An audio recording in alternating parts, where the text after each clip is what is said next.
Hai tukang memandikan, demi Allah, aku memohon kepadamu agar engkau mencopot pakaianku dengan pelan-pelan, karena sesungguhnya saat ini aku sedang istirahat dari sakitnya pencabutan nyawa dari malaikat maut. Assalamualaikum warahmatullahi wabarakatuh, sahabat umat muslim. Pernahkah kalian membayangkan bagaimana rasanya bagi ruh saat jenazahnya dimandikan? Bagaimana ruh tersebut menjerit kesakitan, memohon agar diperlakukan dengan lembut, agar air yang digunakan tidak terlalu panas atau dingin. Setelah penderitaan tersebut, kesedihan mendalam menyelimuti ruh ketika melihat jenazahnya diangkat dan dibawa menuju kuburan. Ruh itu memohon dengan penuh kepedihan kepada para pengiring jenazah agar memperlakukannya dengan lembut. Ikuti kisah penuh haru dan renungan ini yang mengungkap misteri perjalanan ruh dari rumah hingga liang lahat. Sebelum lanjut ke pembahasan utamanya, jazakallah khairan bagi yang sudah like, subscribe, dan berkomentar. Semoga Allah Subhanahu wa Ta'ala memberikan rezeki yang berlipat ganda, menjadikan Anda seorang miliarder dan bisa menunaikan ibadah haji di tahun depan. Satu keluarga, jangan lupa berkomentar. Amin. Bismillah, mari kita mulai pembahasannya.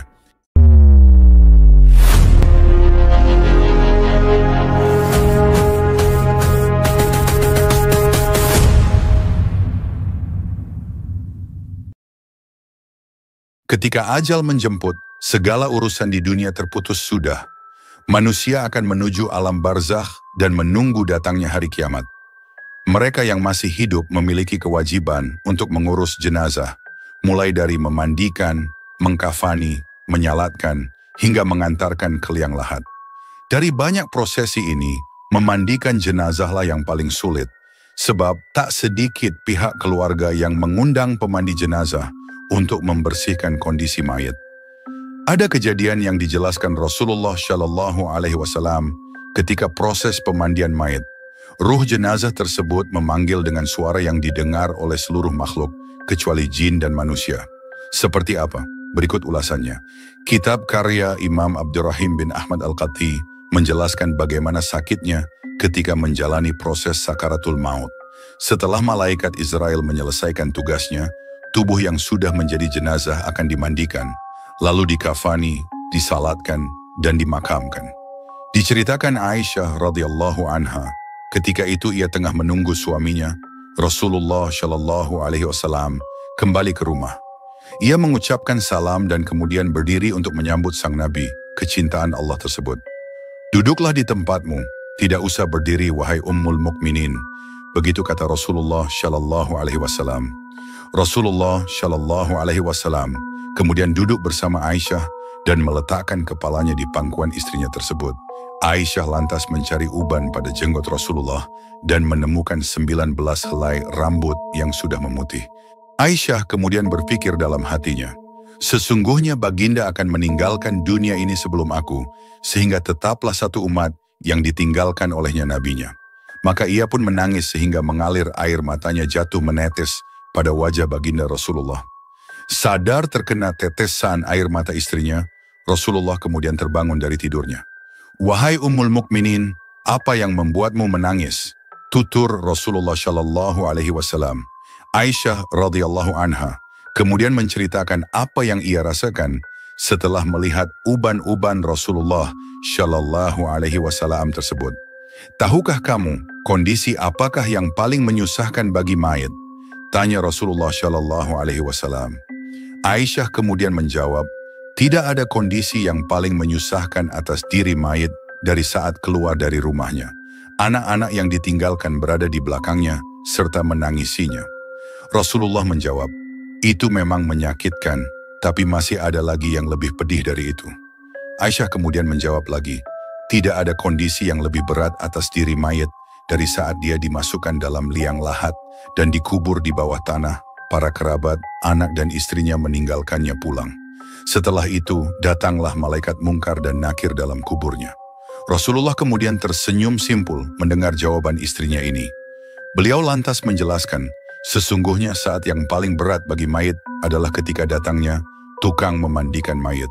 Pemandi jenazah biasanya akan melepaskan cincin yang dipakai si mayit, melepaskan pakaiannya, kemudian memandikannya. Saat itu, ruh akan menjerit kuat di mana suaranya dapat didengar seluruh makhluk kecuali jin dan manusia. Apa yang diserukan ruh itu ya Rasulullah? Tanya Aisyah. Hai tukang memandikan, demi Allah, aku memohon kepadamu agar engkau mencopot pakaianku dengan pelan-pelan, karena sesungguhnya saat ini aku sedang istirahat dari sakitnya pencabutan nyawa dari malaikat maut. Begitu ungkap Rasulullah Shallallahu Alaihi Wasallam. Aisyah kemudian semakin penasaran.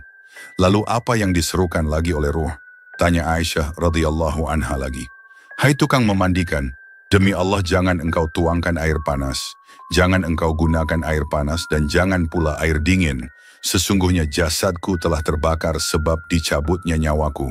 Papar Rasulullah Shallallahu Alaihi Wasallam. Lalu ketika dimandikan, apa yang diserukan oleh ruh itu? Tanya Aisyah radhiyallahu anha lagi. Dan ketika dimandikan, ruh itu berkata, demi Allah, hai tukang memandikan, janganlah engkau pegang diriku terlalu kuat, sesungguhnya jasadku masih terluka karena keluarnya nyawa. Tutur Rasulullah Shallallahu Alaihi Wasallam. Setelah dimandikan dan dikafankan, telapak kaki mayat diikat dan ia pun memanggil-manggil dan berpesan lagi supaya jangan diikat terlalu kuat, serta mengafani kepalanya karena ingin melihat wajahnya sendiri, anak-anak, istri atau suami buat kali terakhir, karena tidak dapat melihat lagi sampai hari kiamat. Sebaik keluar dari rumah, lalu ia berpesan, demi Allah wahai jemaahku, aku telah meninggalkan istriku menjadi janda, maka janganlah kamu menyakitinya. Anak-anakku telah menjadi yatim dan janganlah kalian menyakiti mereka. Sesungguhnya pada hari itu aku telah keluar dari rumahku dan aku tidak akan dapat kembali kepada mereka buat selama-lamanya. Kesedihan ruh semakin mendalam saat jenazahnya diangkat oleh keranda dan dibawa dari rumah menuju kuburan. Dalam perjalanan itu, ruh melihat tubuhnya yang terbujur kaku, mengenakan kain kafan putih, dan diiringi oleh tangis serta doa dari keluarga dan kerabat. Ruh merasa sangat sedih karena ia tidak lagi bisa berada di sisi orang-orang yang dicintainya, tidak bisa lagi merasakan pelukan hangat dari anak-anaknya, atau mendengar suara lembut istrinya. Seiring dengan langkah-langkah menuju kuburan, ruh terus memanggil dan berpesan kepada jemaah yang mengiringi jenazahnya. Demi Allah, wahai kekasihku, wahai saudaraku, dan wahai anak-anakku, janganlah kalian diperdaya dunia sebagaimana ia memperdayakan aku, dan janganlah kalian lalai seperti aku telah lalai. Setiap langkah yang diambil semakin memperdalam kesedihan ruh, karena ia sadar bahwa perpisahan ini adalah untuk selamanya, hingga hari kiamat. Sesudah jenazah diletakkan pada pengusung, sekali lagi diserunya kepada jemaah, supaya jangan mempercepatkan mayatnya ke kubur, selagi belum mendengar suara anak-anak dan sanak saudara untuk kali terakhir. Setelah dibawa dan melangkah sebanyak 3 langkah dari rumah, ruh kembali berpesan, wahai kekasihku, wahai saudaraku, dan wahai anak-anakku, jangan kamu diperdaya dunia, sebagaimana ia memperdayakan aku, dan janganlah kamu lalai ketika ini, sebagaimana ia melalaikan aku. Sesungguhnya aku tinggalkan apa yang telah aku kumpulkan untuk warisku, dan sedikit pun mereka tidak mau menanggung kesalahanku. Adapun di dunia, Allah menghisap aku, padahal kamu berasa senang dengan keduniaan, dan mereka juga tidak mau mendoakan aku. Kisah dari Abi Qalabah. Ada satu riwayat dari Abi Qalabah mengenai mimpinya yang melihat kubur pecah. Lalu mayat-mayat itu keluar dan duduk di tepi kubur masing-masing. Bagaimanapun, tidak seorang pun ada tanda-tanda memperoleh nur di muka mereka. Dalam mimpi itu, Abi Qalabah melihat tetangganya juga dalam keadaan yang sama. Lalu dia bertanya kepada mayat tetangganya mengenai ketiadaan nur itu. Maka mayat itu menjawab, sesungguhnya bagi mereka yang memperoleh nur adalah karena petunjuk dari anak-anak dan teman-teman. Sebaliknya, aku mempunyai anak-anak yang tidak soleh dan tidak pernah mendoakan aku. Setelah mendengar jawaban mayat itu, Abi Qalabah pun terjaga. Pada malam itu juga, dia memanggil anak-anak tetangganya dan menceritakan apa yang dilihatnya dalam mimpi mengenai bapak mereka. Mendengar keadaan itu, anak-anak tetangga itu berjanji di hadapan Abi Qalabah akan mendoa dan bersedekah untuk bapaknya. Seterusnya, tidak lama setelah itu, Abi Qalabah sekali lagi bermimpi melihat tetangganya. Bagaimanapun kali ini tetangganya sudah ada nur di mukanya dan kelihatan lebih terang daripada matahari. Pengajaran dan nasihat baginda Rasulullah Shallallahu Alaihi Wasallam berkata, apabila telah sampai ajal seseorang itu, maka akan masuklah satu kumpulan malaikat ke dalam lubang-lubang kecil dalam badan, dan kemudian mereka menarik rohnya melalui kedua-dua telapak kakinya, sehingga sampai ke lutut. Setelah itu, datang pula sekumpulan malaikat yang lain masuk menarik roh dari lutut hingga sampai ke perut, dan kemudiannya mereka keluar. Datang lagi satu kumpulan malaikat yang lain masuk dan menarik rohnya dari perut hingga sampai ke dada, dan kemudiannya mereka keluar. Dan akhir sekali datang lagi satu kumpulan malaikat masuk dan menarik roh dari dadanya hingga sampai ke kerongkong. Dan itulah yang dikatakan saat nazak orang itu. Sambung Rasulullah Shallallahu Alaihi Wasallam lagi, kalau orang yang nazak itu orang yang beriman, maka malaikat Jibril akan menebarkan sayapnya yang di sebelah kanan, sehingga orang yang nazak itu dapat melihat kedudukannya di surga. Apabila orang yang beriman itu melihat surga, maka dia akan lupa kepada orang yang berada di sekelilingnya. Ini adalah karena sangat rindunya pada surga dan melihat terus pandangannya kepada sayap Jibril. Kalau orang yang nazak itu orang munafik, maka Jibril akan menebarkan sayap di sebelah kiri. Maka orang yang nazak itu dapat melihat kedudukannya di neraka, dan dalam masa itu orang itu tidak lagi melihat orang di sekelilingnya. Ini adalah karena terlalu takutnya apabila melihat neraka yang akan menjadi tempat tinggalnya. Dari sebuah hadis bahwa apabila Allah Subhanahu wa Ta'ala menghendaki seorang mukmin itu dicabut nyawanya, maka datanglah malaikat maut. Apabila malaikat maut hendak mencabut roh orang mukmin itu dari arah mulut, maka keluarlah zikir dari mulut orang mukmin itu dengan berkata, tidak ada jalan bagimu mencabut roh orang ini melalui jalan ini, karena orang ini sentiasa menjadikan lidahnya berzikir kepada Allah Subhanahu wa Ta'ala. Setelah malaikat maut mendengar penjelasan itu, maka dia pun kembali kepada Allah Subhanahu wa Ta'ala dan menjelaskan apa yang diucapkan oleh lidah orang mukmin itu. Lalu Allah Subhanahu wa Ta'ala berfirman yang bermaksud, wahai malaikat maut, cabutlah rohnya dari arah lain. Sungguh perjalanan ruh dari tubuh hingga ke kubur adalah perjalanan yang penuh dengan kesedihan dan penyesalan. Namun bagi mereka yang beriman, ada harapan dan cahaya yang menanti di akhirat kelak. Semoga kita semua dapat mengambil hikmah dari kisah ini dan selalu ingat untuk mempersiapkan bekal untuk kehidupan setelah mati. Demikianlah sahabat umat muslim, perjalanan penuh kesakitan dan kesedihan yang dialami oleh ruh dari saat dimandikan hingga diantar ke liang lahat. Kisah ini mengingatkan kita akan betapa pentingnya memperlakukan jenazah dengan penuh hormat dan kelembutan, serta pentingnya kita mempersiapkan bekal untuk kehidupan setelah mati. Semoga kita semua dapat mengambil hikmah dan senantiasa berusaha untuk menjadi hamba yang taat, selalu berbuat baik dan beribadah dengan ikhlas. Ingatlah, apa yang kita tanam di dunia ini akan kita tuai di akhirat kelak. Teruslah berdoa dan beramal untuk kebaikan diri sendiri dan orang-orang di sekitar kita. Isakan tangis dari anggota keluarga yang mengantar jenazah, serta suasana senyap di antara pepohonan di area pekuburan, membuat situasi bercampur haru dan mencekam. Tepat selepas langkah terakhir pengantar jenazah meninggalkan makam, apakah yang terjadi? Menurut sabda Nabi, alam kubur merupakan alam pertama dari akhirat. Inilah tempat pertama dari manusia setelah meninggal dan menunggu hari pembalasan tiba kelak. Dalam syariat Islam, jenazah harus segera dikuburkan setidaknya sebelum azan asyar berkumandang. Di beberapa tempat malah bisa segera dimasukkan ke liang lahat asalkan sebelum tengah malam. Selama hidupnya, seseorang mungkin dibuai oleh popularitas dan kekayaan. Tapi ketika ajal sudah menjemput, satu-satunya yang tersisa adalah amal perbuatannya. Menurut hadis Nabi, ada 3 hal yang menemani jenazah ke tempat peristirahatan terakhir, yaitu keluarga, harta benda, dan amal perbuatan. Namun 2 hal pertama akan segera meninggalkannya di pemakaman. Kehidupan di alam barzah atau alam kubur adalah alam pertama yang akan dijalani seseorang setelah mengalami kematian. Alam kubur atau alam barzah merupakan satu dari rangkatan yang pertama kali dijalani seseorang dari tahapan kehidupan setelah kematian. Bahkan disebutkan, menit di alam kubur seseorang belum menyadari bahwa dia sudah mengalami yang namanya kematian, alias meninggal dunia. Ketika sadar, maka dia akan mendapati suasana yang sangat gelap gulita. Sekitar 7 menit kemudian dia akan kedatangan 2 sosok asing yang merupakan wujud dari malaikat Mungkar dan Nakir. Itulah alam pertama yang akan dijalani oleh seseorang setelah mengalami kematian.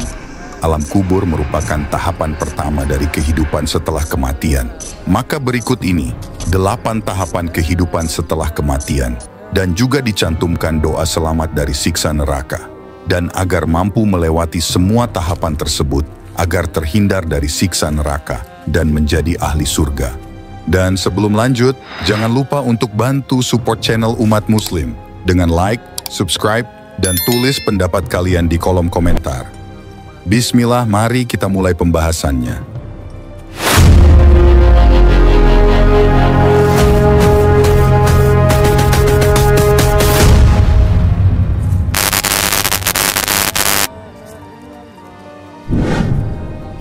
Periodisasi malam di alam kubur. Ada rentang waktu tertentu dari sosok jenazah yang telah menetap di alam kubur. Hitungannya mulai dari malam pertama hingga 25 tahun setelahnya. Sangat panjang bukan? Bahkan semalam di alam kubur pastilah terasa sangat lamanya. Malam pertama, jasad sebenarnya mulai membusuk. Dan bagian tubuh yang pertama kali membusuk adalah perut dan kemaluan. Itulah alasan semasa hidup setiap manusia seharusnya menjaga 2 bagian tubuh tersebut. Jasad juga mulai berubah warnanya menjadi agak hijau dan cenderung gelap. Malam kedua. Malam berikutnya, organ dalam tubuh mulai membusuk seperti lambung, paru-paru, hati, dan limpa. Malam ketiga. Malam ketiga ialah malam ketika jasad mulai mengeluarkan bau busuk. Setelah 7 hari, wajah jasad akan mulai membengkak dan terlihat jelas di bagian pipi serta kedua mata. 10 hari pertama, tubuh akan semakin membusuk. Setelah 2 minggu, perlahan-lahan rambut jasad mulai rontok dan terurai bersama tanah. 15 hari, jasad akan mulai dikerubuti hewan-hewan tanah seperti ulat. 6 bulan, daging telah menyatu dengan tanah dan hanya menyisakan sedikit. Cuma tersisa tulang dan rangka dari jasad tersebut.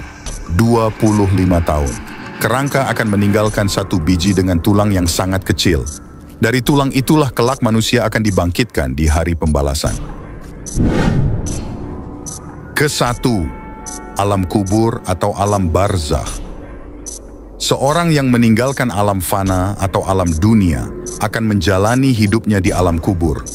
Kehidupan di alam kubur atau alam barzakh, terutama di malam pertama, akan sangat mencekam. Sebab seorang yang meninggal, ketika roh meninggalkan jasadnya, maka dia seperti dalam alam mimpi, belum percaya apakah dia sudah meninggal.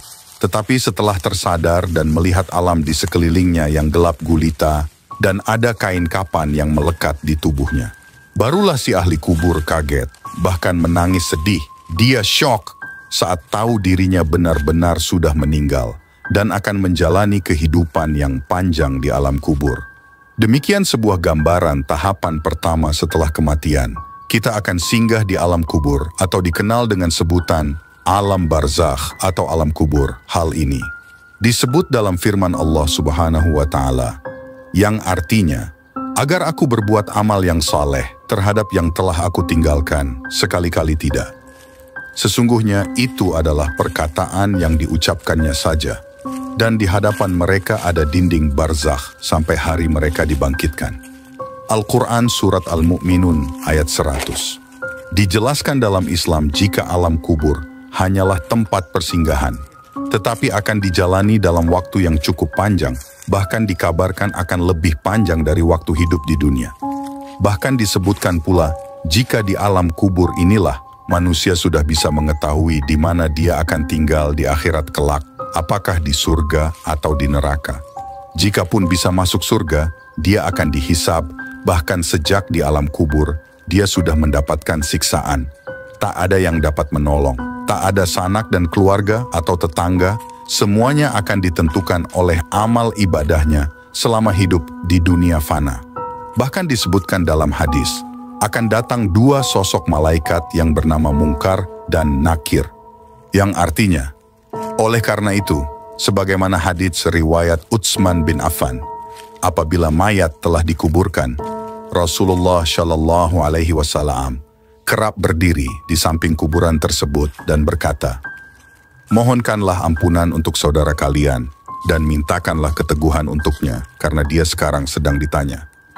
Hadis riwayat Abu Dawud dan Baihaqi. Menurut sejumlah riwayat, kedua malaikat yang datang tersebut mempunyai nama Munkar dan Nakir.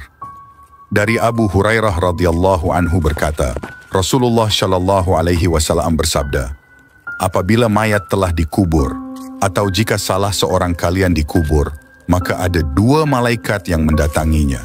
Yang keduanya hitam kebiruan, diberi nama Munkar, dan yang lainnya bernama Nakir. Hadis riwayat At-Tirmidzi. Disebutkan pula wujud malaikat Munkar dan Nakir akan datang sesuai dengan amal perbuatan sang ahli kubur semasa hidup. Jika lebih banyak melakukan kemaksiatan, maka yang datang adalah dua sosok menyeramkan. Tetapi jika dia seorang yang ahli ibadah, maka yang akan datang adalah sosok yang rupawan. Keduanya akan langsung menanyakan tentang siapa Tuhan kepada manusia di alam kubur, terus apa agamanya, apa kitab yang menjadi pedomannya, dan siapa nabinya.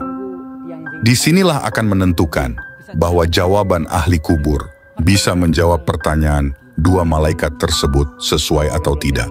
Maka ditanya apa agamanya ketika hidup di dunia, apa kitab yang menjadi pedomannya ketika hidup di dunia, dan siapa nabi yang ia ikuti ketika di dunia. Semua pertanyaan di alam kubur itu akan dijawab sesuai dengan amal ibadahnya semasa hidup. Sehingga tak ada istilah nyontek seperti mengikuti ujian, apalagi dijoki. Sebab semuanya sesuai dengan perbuatan sang ahli kubur. Selanjutnya, jika dia mampu menjawab semua pertanyaan dua malaikat tersebut, maka dia akan diistirahatkan dan dipindahkan di taman surga yang ada di alam kubur tersebut, dan menunggu hingga hari kiamat. Namun, jika dia gagal, maka dua malaikat tersebut akan murka. Selanjutnya, sang ahli kubur akan ditempatkan di neraka hingga kiamat, dan sepanjang masa itu, ia akan menerima azab di alam kubur. Bukti adanya alam barzakh disebutkan dalam hadits ini sebagaimana dalam kitab Nasa'i, hadis nomor 2033. Rasulullah Shallallahu Alaihi Wasallam berdoa, "Ya Allah, sesungguhnya saya Nabi meminta perlindunganmu dari siksa kubur, siksa neraka, fitnah dalam kehidupan di dunia, fitnah kematian, alam barzakh, dan dari fitnah Dajjal." Maka itulah pimpinan Pondok Miftahul Huda Tungkal Jaya Muba, Ustadz Mustain dalam tausiahnya mengatakan, Nabi Muhammad Shallallahu Alaihi Wasallam selalu mengingatkan manusia untuk selalu mengingat hidup setelah mati. Selain memperkuat amal ibadah, juga berdoa agar terbebas dari siksa alam kubur. Berikut bacaan doanya.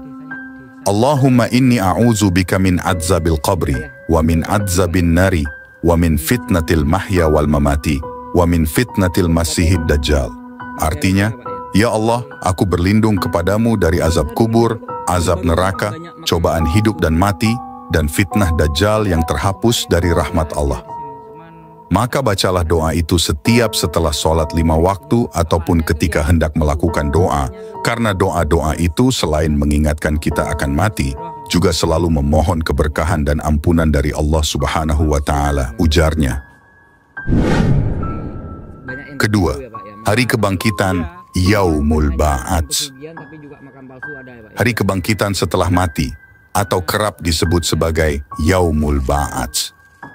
Menurut Ustadz Mustain, adapun hari kebangkitan merupakan rangkaian dari hari kiamat, sebagaimana disebutkan dalam Islam, disebutkan dalam Al-Quran, dan hadis berikut ini. Dalam hadis Nabi Muhammad Shallallahu Alaihi Wasallam, sebagaimana diriwayatkan dari Abu Hurairah radhiyallahu anhu, Rasulullah Shallallahu Alaihi Wasallam bersabda, yang artinya, sebaik-baik hari di mana matahari terbit adalah hari Jumat. Pada hari Jumat Adam diciptakan, pada hari itu dia dimasukkan ke dalam surga, dan pada hari Jumat itu juga dia dikeluarkan dari surga. Dan hari kiamat tidaklah terjadi, kecuali pada hari Jumat. Hadits Sahih. Diriwayatkan oleh Muslim, nomor 854. Selanjutnya tentang hari kebangkitan ini disebutkan pula dalam hadis lainnya. Sebagaimana disebutkan oleh Aus bin Aus radhiyallahu anhu, bercerita bahwa Rasulullah Shallallahu Alaihi Wasallam bersabda, yang artinya, sesungguhnya sebaik-baik hari kalian adalah hari Jumat. Pada hari itu Adam diciptakan dan diwafatkan. Pada hari itu juga sangkakala ditiup dan petir bergemuruh. Hadis riwayat Abu Dawud, nomor 883 dan Ibnu Majah, nomor 1075. Hal ini sangat jelas sebab hadits ini dinilai sahih oleh Al-Albani dalam Syahih Abi Dawud dan Syahih Ibnu Majah, ujar Mustain. Seperti diketahui, hari kebangkitan adalah kehidupan setelah mati. Sebagaimana disebutkan bahwa malaikat Israfil akan meniupkan sangkakalanya. Maka hari kiamat akan datang, terjadi bencana di mana-mana. Dunia kiamat dan semua makhluk akan binasa. Tak ada satupun yang tersisa dan luput dari kematian. Selanjutnya, malaikat Israfil akan meniupkan sangkakalanya. Untuk yang kedua kalinya, maka semua makhluk yang sudah binasa dan mati itu akan hidup kembali tanpa terkecuali. Hal tersebut diungkapkan dalam surat An-Naml ayat 87. Allah Subhanahu wa Ta'ala berfirman, yang artinya, dan ingatlah hari ketika ditiup sangkakala, maka terkejutlah segala yang di langit dan segala yang di bumi, kecuali siapa yang dikehendaki Allah. Al-Quran Surah An-Naml ayat 87. Kedua, yaitu tiupan asy-sya'iq, tiupan yang mematikan. Dan yang ketiga adalah tiupan qiyam bangkit. Dua macam tiupan ini terangkum dalam firman Allah Subhanahu wa Ta'ala, yang artinya, dan ditiuplah sangkakala, maka matilah siapa yang di langit dan di bumi, kecuali siapa yang dikehendaki Allah Subhanahu wa Ta'ala. Kemudian sangkakala itu ditiup sekali lagi, maka tiba-tiba mereka berdiri menunggu putusannya masing-masing. Al-Quran Surah Az-Zumar ayat 68, Surat Al-Zalzalah ayat 6. Yauma izi yasdurun nasu asyitatal liyurau a'malahum. Artinya, pada hari itu manusia keluar dari kuburnya dalam keadaan yang bermacam-macam, supaya diperlihatkan kepada mereka balasan pekerjaan mereka selama di dunia. Al-Quran Surah Al-Zalzalah ayat 6. Yang ketiga, hari penggiringan ke padang mahsyar. Allah Subhanahu wa Ta'ala berfirman dalam Al-Quran Surat Ibrahim ayat 48 mengenai padang mahsyar sebagai berikut. Yauma tubaddalul ardu ghairal ardi was samawatu wa barazulu lillahil wahidil qahhar, yang artinya, yaitu pada hari ketika bumi diganti dengan bumi yang lain dan demikian pula langit. Dan mereka manusia berkumpul di padang mahsyar menghadap Allah yang Maha Esa, Maha Perkasa. Maka sudah jelas, hari dalam penggiringan ke padang mahsyar. Maka disebutkan bahwa hari ini adalah hari yang termasuk dalam tahapan ketiga dari 8 tahap perjalanan hidup setelah mati. Hal ini disebutkan dalam hadis, sebagaimana Rasulullah Shallallahu Alaihi Wasallam bersabda, yang artinya, manusia akan dikumpulkan pada hari kiamat dalam keadaan tidak beralas kaki, tidak berpakaian, dan belum dikhitan. Hadits Sahih diriwayatkan oleh Muslim nomor 5102 dari Aisyah radhiyallahu anha. Maka semua makhluk dibangkitkan tanpa terkecuali di hari penggiringan ke padang mahsyar, termasuk dari golongan jin, manusia, dan hewan. Padang mahsyar adalah tempat datar yang sangat luas. Di tempat ini semua makhluk dari bumi dan langit, lapisan ketujuh dikumpulkan untuk diadili. Semuanya berkumpul dalam keadaan berdesak-desakan. Padang mahsyar adalah tempat berkumpul manusia setelah hari kiamat. Digambarkan semua itu sebagai tanah rata yang berwarna putih, tempat yang belum ditempati seseorang. Maka hadits ini disebutkan dalam riwayat Muslim dan Bukhari. Rasulullah Shallallahu Alaihi Wasallam bersabda mengenai gambaran padang mahsyar. Artinya, pada hari kiamat, manusia dikumpulkan di atas tanah yang rata seperti roti putih yang bundar dan pipih. tidak ada tanda untuk seorang pun. Di hari ini tak ada lagi pejabat atau orang yang dihormati. Semua hadir tanpa membawa apapun kecuali membawa amal dan perbuatannya semasa hidup di dunia fana. Keempat, hari penimbangan amal baik dan amal buruk, Yaumul Mizan. Makna Yaumul Hisab dan Yaumul Mizan termasuk ke dalam nama-nama hari akhir atau hari kiamat. Sebab ini merupakan bagian dari 8 tahapan hidup setelah mati yang dijalani umat di dunia. Hari akhir adalah rukun iman yang kelima, di mana umat Islam wajib mempercayai dan meyakini akan datang hari akhir dan hari pembalasan. Disebutkan Al-Quran Surat Al-A'raf ayat 197 Allah Subhanahu wa Ta'ala berfirman bahwa hari akhir pasti akan terjadi. Hanya saja tidak ada satu orang pun di dunia ini yang mengetahui kapan akan terjadinya kecuali Allah Subhanahu wa Ta'ala. Artinya, mereka menanyakan kepadamu, Muhammad, tentang kiamat, kapan terjadi? Katakanlah, sesungguhnya pengetahuan tentang kiamat itu ada pada Tuhanku. Tidak ada seorang pun yang dapat menjelaskan waktu terjadinya selain Dia. Kiamat itu sangat berat. Huru-haranya bagi makhluk yang di langit dan di bumi tidak akan datang kepadamu kecuali secara tiba-tiba. Mereka bertanya kepadamu seakan-akan engkau mengetahuinya. Katakanlah Muhammad, sesungguhnya pengetahuan tentang hari kiamat ada pada Allah Subhanahu wa Ta'ala. Tetapi kebanyakan manusia tidak mengetahui. Sementara itu, dalil tentang Yaumul Hisab juga disebutkan dalam Al-Quran Surat Al-Anbiya ayat 47 yang berbunyi, yang artinya, dan kami akan memasang timbangan yang tepat pada hari kiamat, maka tidak seorang pun dirugikan walau sedikit, sekalipun hanya seberat biji sawi, pasti kami mendatangkannya pahala, dan cukuplah kami yang membuat perhitungan. Setelah semua makhluk terkumpul dalam padang mahsyar, tibalah saatnya untuk memperlihatkan buku catatan amal dari jin dan manusia. Amal mereka akan ditimbang dan dihitung. Mana yang lebih banyak, amal baik atau amal buruk. Tentunya dalam timbangan amal ini, seluruh anggota badan kita akan bersaksi. Sebab mereka dapat berbicara dengan jelas tentang apa yang kita lakukan semasa hidup. Misal tangan digunakan untuk mencuri. Ketika kita membantah, maka tanganlah yang akan bersaksi. Tak ada lagi pengacara atau saksi yang bisa dibayar untuk meringankan, karena seluruh anggota tubuh akan bicara dengan sendirinya. Kelima, Yaumul Hisab. Setelah menjalani penimbangan alam ibadah semasa hidup di dunia fana, maka seperti disebutkan, bahwa Yaumul Hisab juga terdapat semua makhluk hidup, yakni setelah menerima buku catatan, para jin dan manusia akan menjalani penghitungan yang amalnya. Sebab, semua amal kebaikan sekecil apapun akan mendapatkan balasan yang setimpal dengan perbuatan. Sebaliknya, amalan buruk akan mendapatkan balasannya pula sesuai dengan timbangan berat atau ringannya kejahatan yang dilakukan. Hal ini disebutkan dalam Al-Quran sebagai berikut. Sesungguhnya kepada kamilah kembali mereka. Kemudian sesungguhnya kewajiban kamilah menghisap mereka. Al-Quran Surah Al-Ghasyiyah ayat 25-26. Kemudian diperkuat dalam hadis Nabi Muhammad SAW bahwa Rasulullah sering berdoa di dalam salat dengan mengucapkan, Allahumma hasibni hisaban yasira. Ya Allah, hisablah diriku dengan hisab yang mudah. Kemudian disebutkan dalam hadis lainnya, yakni Aisyah radhiyallahu anha bertanya tentang apa itu hisab yang mudah.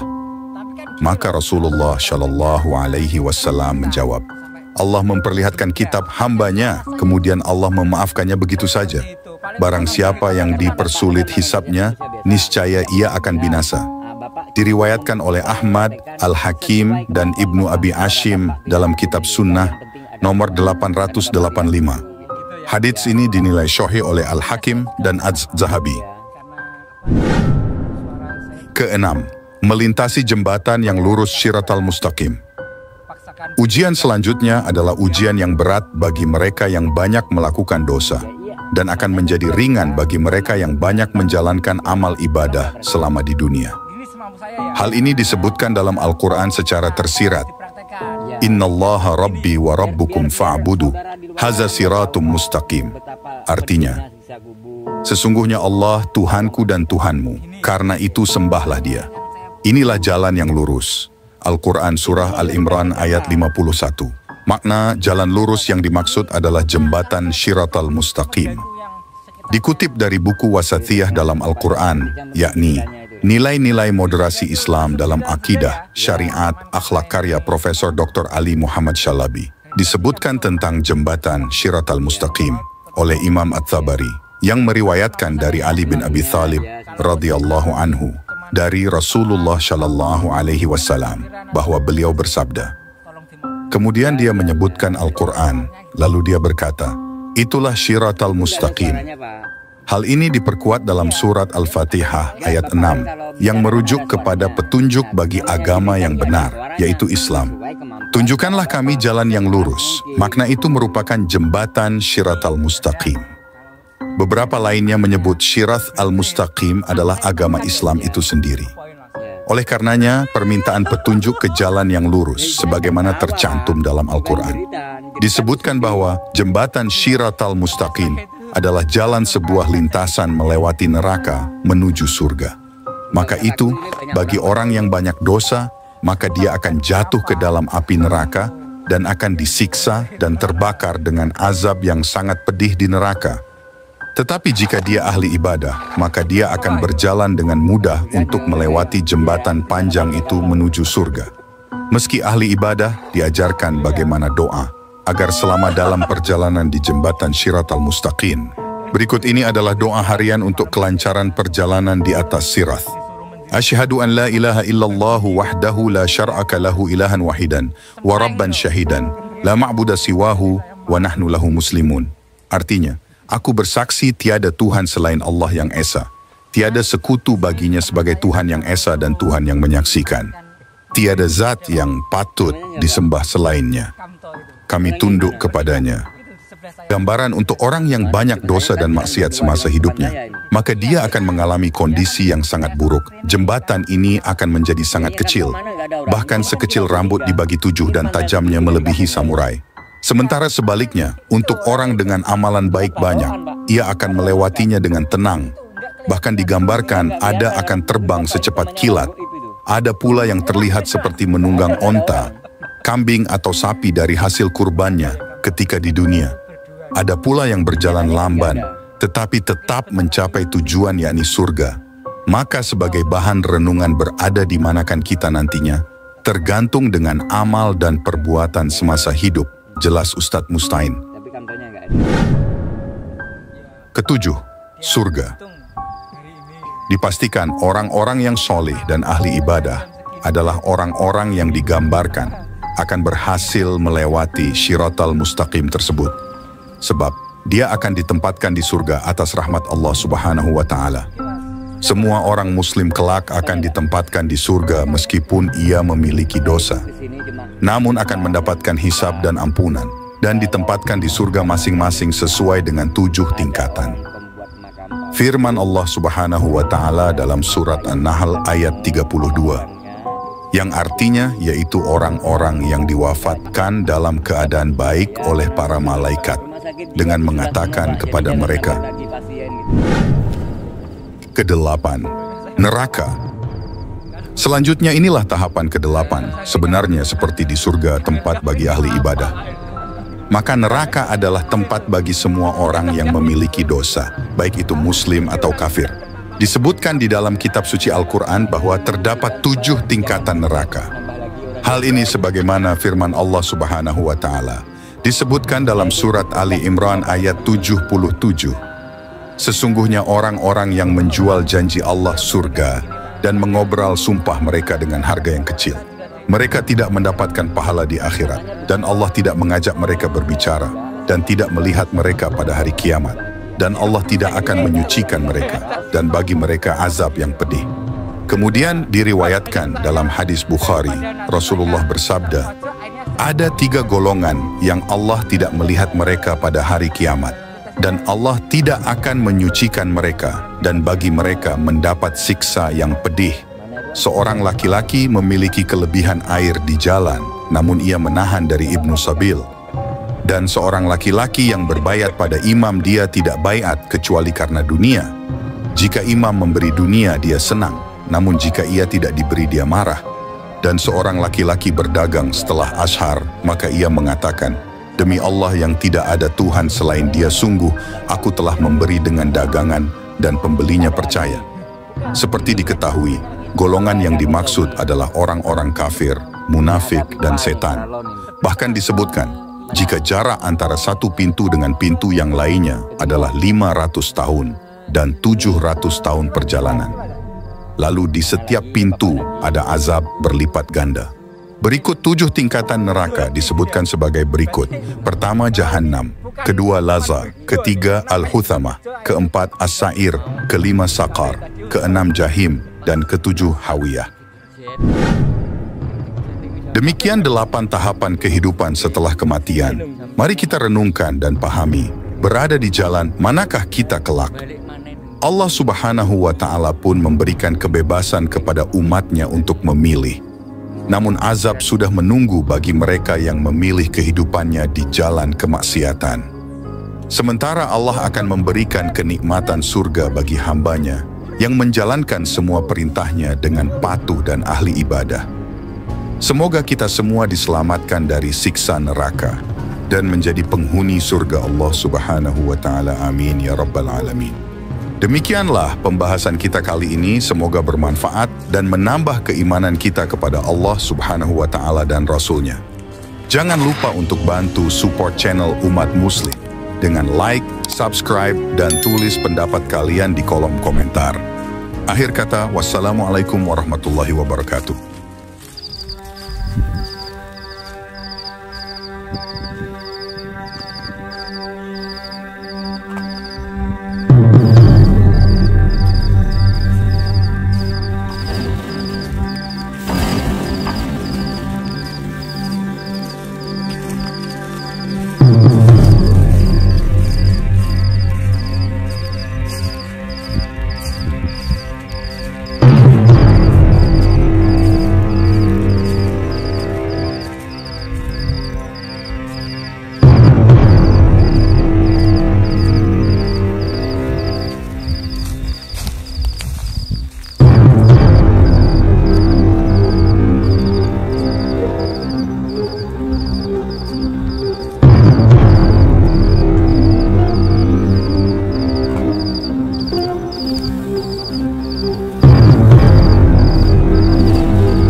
ilaha illallah Muhammadur Rasulullah. Ingat lur, wong iki ditolak bumi mau tak wong pas ngasak iki kijet jam 4 sore jam 5 mati itu hidup balik mana nunggu pendoso jadi mulai nah nih mungkin yuk pikiran nang bujuni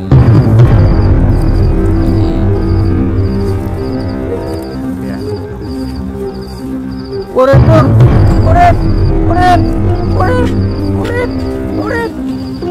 Melayu